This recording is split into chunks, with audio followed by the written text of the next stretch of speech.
తెలుగు రాష్ట్రాల వాతావరణం ఒక్కసారిగా మారుతోంది. గత కొన్ని రోజులుగా భారీ బగబగలతో అల్లాడుతున్న ప్రజలకు వాతావరణ శాఖ చల్లని కబురు చెప్పింది. రాయలసీమ మరియు దాని పరిసర ప్రాంతాల్లో ఏర్పడిన ఉపరితల ఆవర్తన ప్రభావంతో సోమవారం, మంగళవారం రాయలసీమ జిల్లాలో అక్కడక్కడ పిడుగులతో కూడిన తేలికపాటి నుంచి మోస్తరు వర్షాలు కురిసే అవకాశం ఉందని విపత్తుల నిర్వహణ సంస్థ ఎండీ ప్రఖర్ జైన్ తెలిపారు. దీనివల్ల ఎండల తీవ్రత స్వల్పంగా తగ్గి కాస్త ఊరట లభించనుంది.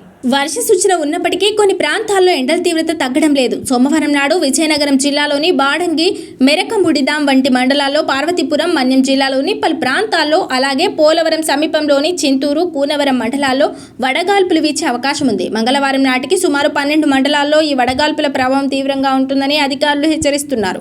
అంటే ఒకే సమయంలో రాష్ట్రంలో భిన్నమైన వాతావరణ పరిస్థితులు తలెత్తనున్నాయి. హైదరాబాద్ వాతావరణ కేంద్రం అంచనా ప్రకారం తెలంగాణలో కూడా రాబోయే 3 రోజుల పాటు వర్షాలు కురిసే అవకాశం ఉంది. ఉత్తర ఒడిశా నుండి దక్షిణ తమిళనాడు వరకు విస్తరించి ఉన్న ద్రోణి ప్రభావంతో రాష్ట్రంలోని పలు జిల్లాల్లో ఈదురుగాలు, ఉరుములు, మెరుపులతో కూడిన వానలు పడనున్నాయి. గాలి వేగం గంటకు 40 నుంచి 50 కిలోమీటర్ల వరకు ఉండవచ్చని అంచనా.